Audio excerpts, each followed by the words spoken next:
Massey Ferguson ruled the fields of the 1960s, building tractors that farmers still talk about more than half a century later.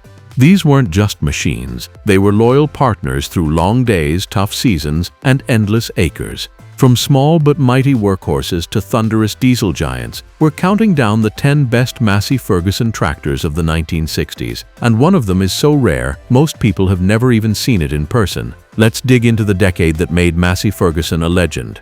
Number 1. Massey Ferguson 35X. The Massey Ferguson 35X wasn't just another tractor in the company's lineup. It was a swan song for an entire era of agricultural engineering philosophy that had started with Harry Ferguson's original TE20 Little Grey Fergie back in the late 1940s. Built between 1962 and 1964 at Massey Ferguson's famous Banner Lane factory in Coventry, England, the 35X was essentially the perfected form of the MF35, which itself had been a massive global success. Farmers at the time recognized it instantly by its practical compact design, curved bonnet, and unmistakable red and gray livery. But it wasn't just looks. The 35X represented meaningful mechanical progress. Under its hood, the 35X housed the Perkins AD 3.152 diesel engine, a three-cylinder workhorse capable of producing around 44 horsepower. This might sound modest compared to today's tractors, but in the early 1960s it was more than enough for the kind of work the average mixed or small farm needed to do: plowing, mowing, cultivating, hauling trailers, or running belt-driven equipment. Farmers appreciated that the 35X's engine was frugal on fuel, yet had plenty of torque to dig into heavier soils without stalling. The improved throttle response over earlier models made it smoother to operate, and for operators used to the slower revving petrol and TVO engines of the past, it felt like a leap forward. Another reason the 35X gained a loyal following was its gearbox. Massey Ferguson offered configurations that made it easy for operators to select the right gear for the job, keeping the engine in its sweet spot for power while adapting to different workloads, whether slow, steady pulling for plowing or faster runs for hay mowing. This gearbox, paired with Ferguson's revolutionary hydraulic draft control system, meant the 35X could automatically adjust the depth of implements like plows based on soil resistance, a feature farmers once thought of as near miraculous. For day-to-day life on the farm, the 35X was a master of adaptability. Its relatively lightweight and short wheelbase allowed it to work in smaller fields, navigate tight farmyards, and even pull trailers on rural lanes without difficulty. Yet it had enough strength to perform the heavy lifting when needed. Farmers liked that they could hitch it to a mower in the morning, swap to a baler in the afternoon, and then use it for transporting hay bales in the evening, all without feeling like they were underpowered. By 1964, when production of the 35X ended, Massey Ferguson was shifting toward the new 100 series tractors, which would bring bigger, more modern designs. But for many, the 35X represented the end of the human-sized tractor machines that were big enough to do real work but still felt approachable and mechanical in a way that farmers could maintain themselves. Today, surviving examples are prized by collectors not just because they're durable and easy to restore, but because they carry the spirit of a bygone era in farming. For some, a 35X isn't just a tractor, it's a living reminder of when farming was simpler, more personal, and a little more hands-on. Number 2. Massey Ferguson 65. When the Massey Ferguson 65 rolled onto farms in 1958, it filled a gap that many farmers had been waiting for, a tractor that was larger and more powerful than the MF35, but still versatile enough for mixed farm work. The MF65, which stayed in production until 1964, quickly earned its reputation as a sweet spot machine, big enough for heavier field work, small enough to still be handy around the yard. In terms of power, the MF65 sat comfortably in the 50-54 horsepower range, depending on whether you opted for the Continental gasoline engine or the now legendary Perkins diesel. The Perkins version, in particular, became a favorite for its sheer pulling ability and remarkable fuel economy, a key factor in the days before fuel prices were low enough to ignore. On larger farms, the MF65 was often used as the primary tillage tractor, pulling 2 or 3 bottom plows with ease, while smaller farms sometimes relied on it as their big tractor to handle everything from planting to harvesting. One of the MF65's great strengths was its chassis and hydraulic capacity. The heavier frame gave it stability in the field, making it less prone to wheel slip when pulling through stubborn soils. The stronger hydraulics also meant it could handle more substantial implements than the MF-35, including heavier cultivators, front loaders, and larger mowers. The Ferguson draft control system, still a marvel at the time, remained a core feature, allowing the tractor to automatically adjust implement depth based on soil resistance. This not only improved efficiency, but reduced strain on both the tractor and the operator. Speaking of the operator, comfort was another area where the MF-65 scored points. While far from the climate-controlled cabs of modern tractors, it had a spacious open operator platform with well-positioned controls, a relatively comfortable seat, and good visibility. For long working days during harvest or planting, these details made a difference. Farmers could spend 10–12 hours in the seat without feeling completely worn down by the end of the day. The MF-65 also excelled in versatility. With live PTO and the ability to switch between fieldwork and PTO-driven equipment with ease, it was equally at home baling hay, mowing pastures, or running a grain auger. In fact, many farmers found themselves using the MF-65 almost year-round, tilling in the spring, planting in early summer, haymaking through mid-year, and then hauling crops and doing maintenance work through autumn and winter. When production ended in 1964, the MF-65 was succeeded by the MF-165 in the new 100 series. But for many who had used one, the MF-65 remained a high point in tractor design. Powerful but not excessive, dependable but not overcomplicated, and adaptable enough to be the heart of any farming operation. Even decades later, it's not uncommon to see an MF-65 still in use.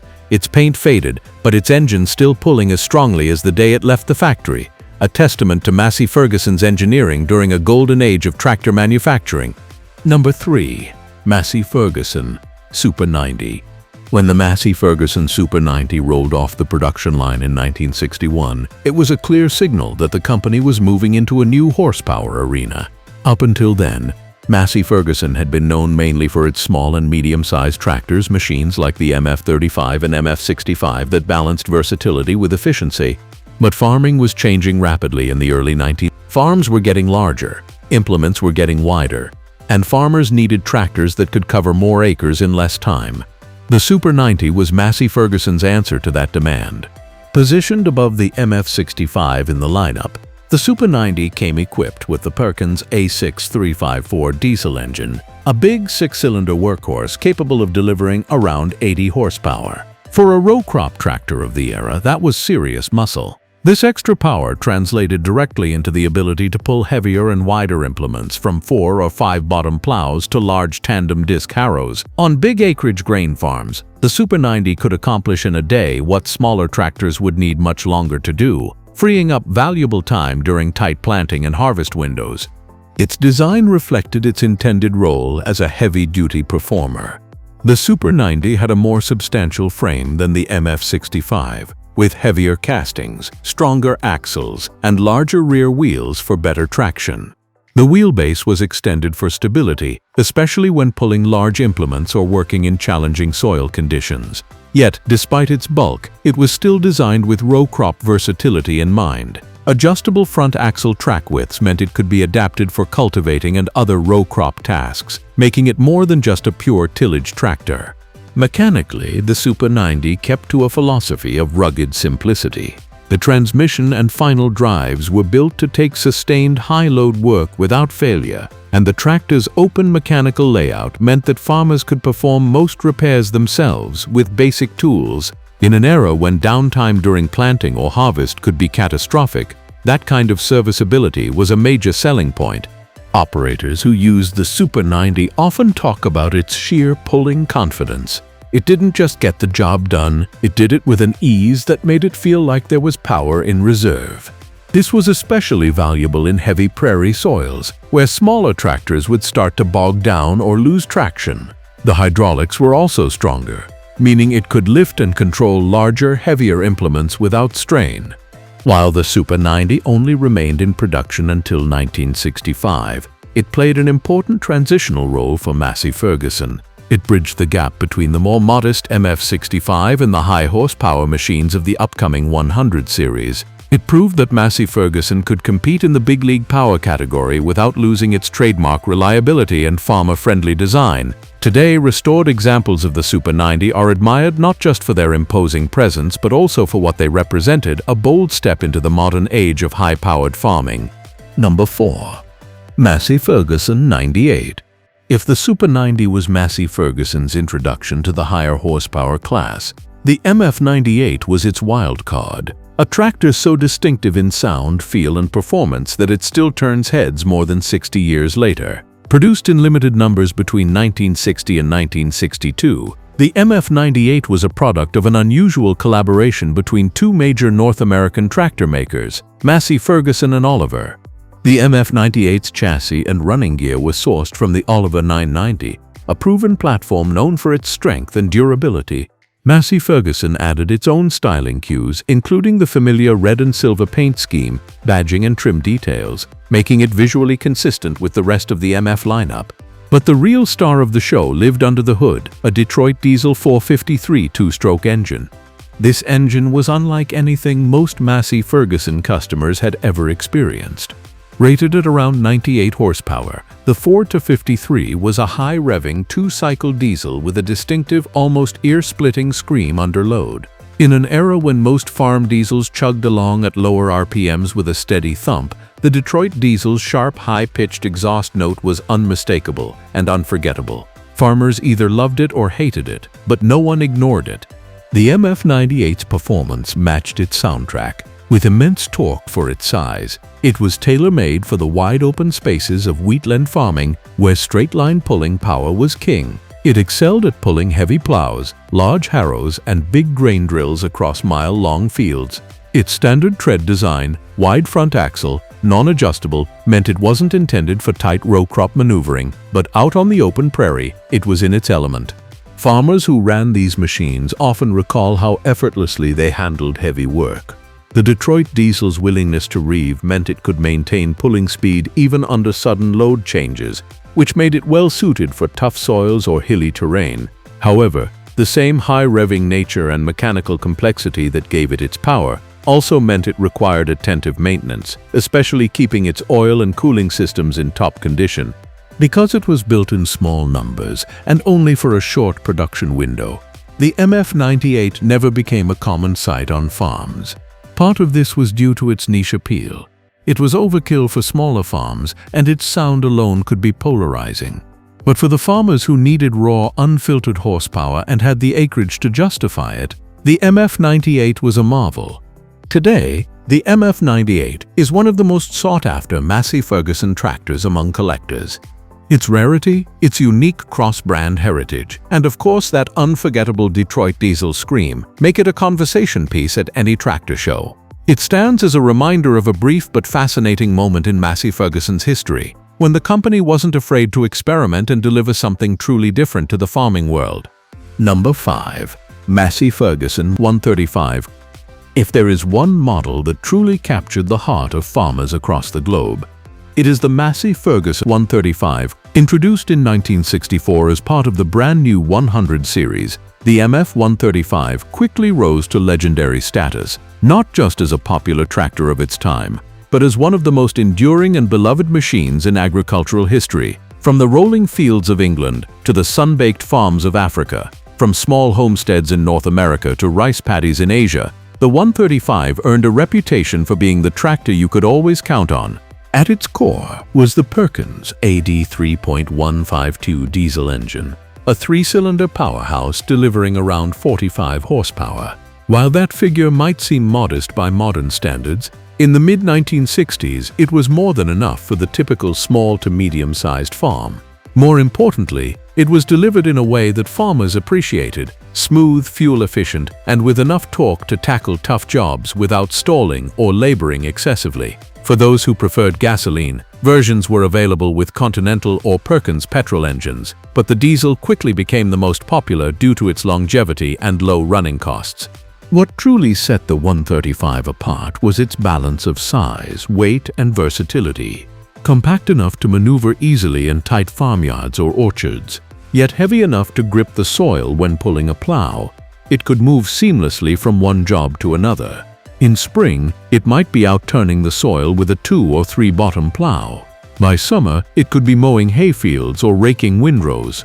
Come autumn, it could be powering a baler or pulling a loaded trailer of grain to storage. The robust Ferguson 3-point hitch system and strong hydraulics meant that changing implements was quick and straightforward, and the tractor could handle a remarkable variety of attachments.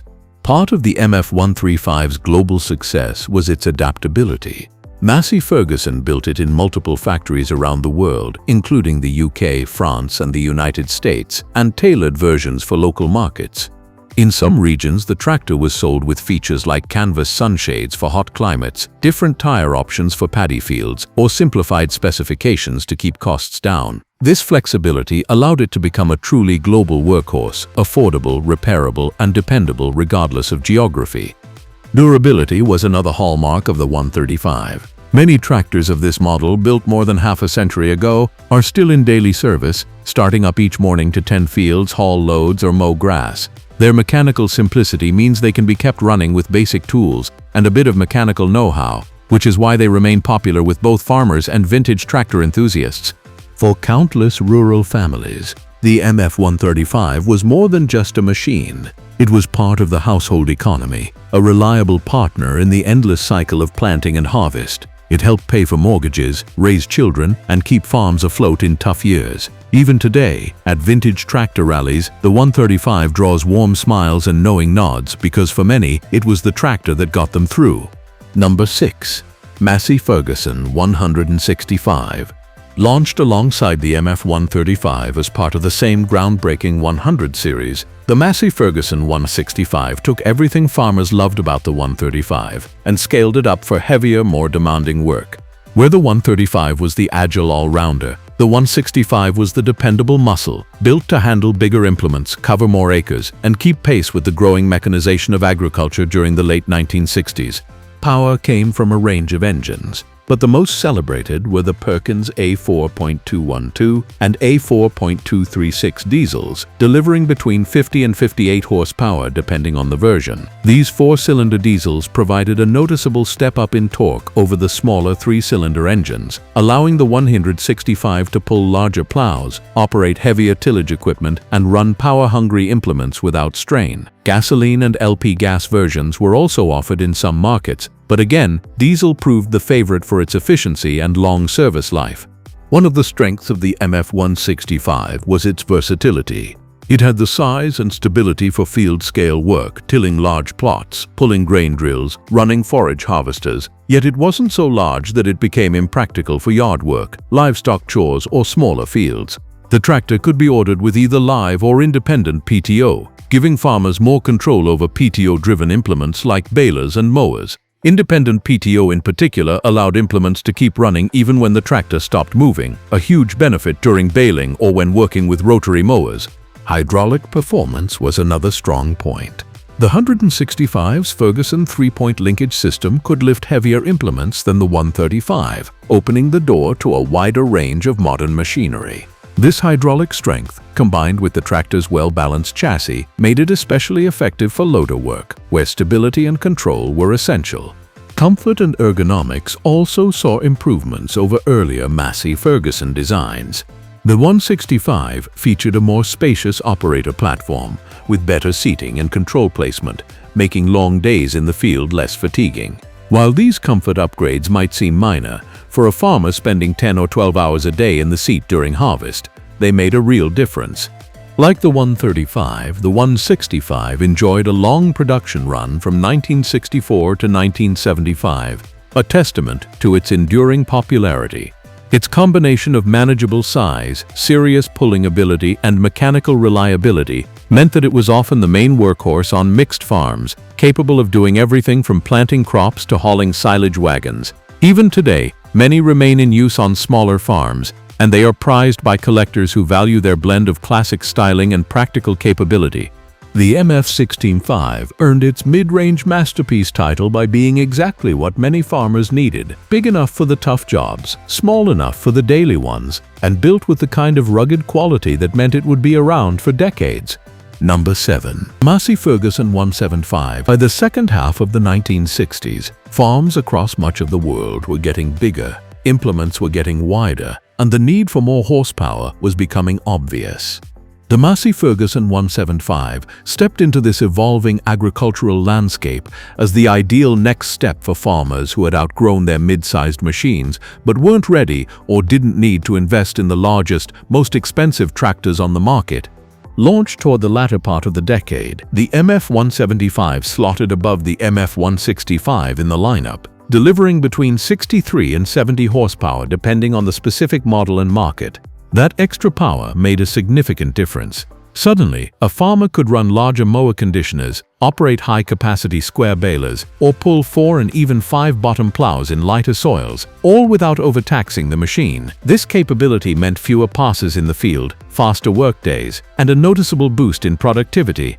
The MF175 owed much of its performance to Perkins diesel engines, particularly the A4.236 and A4.248, which were celebrated for their durability, torque, and fuel economy. These four-cylinder diesels had the muscle to maintain steady pulling power through challenging conditions, whether that meant climbing gentle slopes with a loaded hay wagon or working through heavy clay soils during spring tillage. Farmers appreciated how the engine delivered its power smoothly, without sudden surges or drop-offs, which made it easier to keep implements working efficiently. In haymaking operations, the 175 earned a reputation as a near-perfect match for the demands of cutting, conditioning, and baling.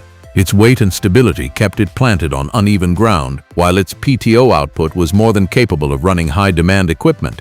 In row crop or small grain operations, the 175 could serve as the primary tillage tractor, pulling wide discs or cultivating large acreage without complaint. The operator's station on the MF175 reflected Massey Ferguson's growing attention to comfort and ergonomics during the late 1960s. While it wasn't a luxury tractor by today's standards, the 175 offered a relatively open and uncluttered platform, well-positioned controls, and a seat that provided better support for long working hours. These small but meaningful improvements made a difference when operators spent entire days in the field. For many farms, the MF175 represented the perfect balance, powerful enough to open new possibilities for equipment size and efficiency, yet still affordable, maneuverable, and easy to maintain. This sweet spot ensured its popularity in mixed farming operations, where the same tractor might one day be planting crops and the next hauling feed or silage. The fact that many MF175s are still in daily use today, over half a century later, speaks volumes about the model's build quality and staying power. Number 8. Massey Ferguson 1080. By the mid-1960s, large-scale farming was entering a new era. The shift toward high-acreage grain operations, expanded irrigation, and heavier tillage equipment meant that the demand for tractors with genuine high horsepower was growing rapidly. Massey Ferguson answered that call in 1967 with the introduction of the MF1080, a machine that marked the brand's bold move into the upper end of the 100 series. The MF1080 was no half measure. At around 92 horsepower, courtesy of its robust Perkins 354 cubic inch 6-cylinder diesel engine, it had the muscle to take on the toughest jobs a farmer could throw at it.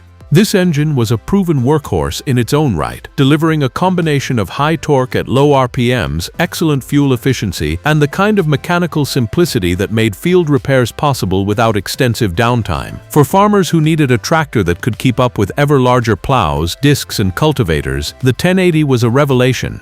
In tillage work, the MF1080 could handle deep plowing with ease, pulling heavy multi-bottom plows through stubborn soils that would have slowed smaller tractors to a crawl. Its stability and weight distribution meant it could also manage large tandem or offset discs without excessive wheel slip, turning heavy ground into a fine seedbed in fewer passes. This made it a prime choice for grain farmers in regions like the American Midwest, Canadian prairies, and Australia's wheat belt, places where covering large areas quickly was critical to profitability. The tractor's size and frame strength also opened up new possibilities in PTO-driven work. The MF1080 could power large forage harvesters, high-capacity augers, and grain vacuums with ease, tasks that were increasingly important in modernizing farming systems. Even with its size and power, Massey Ferguson ensured the 1080 retained the user-friendly ergonomics of its smaller siblings. Controls were logically placed, visibility from the operator's seat was good, and the overall layout was familiar to those who had used other 100 series models. While it was a high-horsepower machine, the 1080 wasn't designed to be a lumbering giant. Farmers found it surprisingly maneuverable for its class, making it possible to navigate around field obstacles and farmyards without excessive difficulty. This balance of power and agility made it a favorite for those transitioning from mid-sized tractors but unwilling to compromise on versatility. Production of the MF 1080 continued until 1972, after which newer, even more powerful models began to take its place. Yet its legacy is secure. It proved that Massey Ferguson could compete head-to-head in the high-horsepower segment, offering a machine that was both brawny and dependable. Today, well-maintained MF 1080s are prized by collectors and still see active service on farms that appreciate their raw pulling ability and timeless engineering. Number 9. Massey Ferguson 1100. The Massey Ferguson 1100 was a landmark model, marking the company's entry into the large row crop tractor market with an entirely in-house design. With up to 95 horsepower, it could pull 5 or 6 bottom plows and handle heavy field cultivators. Its high seating position gave operators excellent visibility, and the robust build quality made it capable of handling years of heavy work. The 1100 was also offered in wheatland versions for farmers in open prairie regions, where wide front axles and large tires improved traction and stability. It was a statement tractor for MF, showing they could compete directly with the biggest names in high-horsepower row crop tractors. Even today, a well-maintained 1100 feels like a serious piece of machinery. Number 10. Massey Ferguson 1130. The MF 1130 was the crown jewel of Massey Ferguson's 1960s lineup, delivering around 120 horsepower from its Perkins 6-cylinder diesel engine.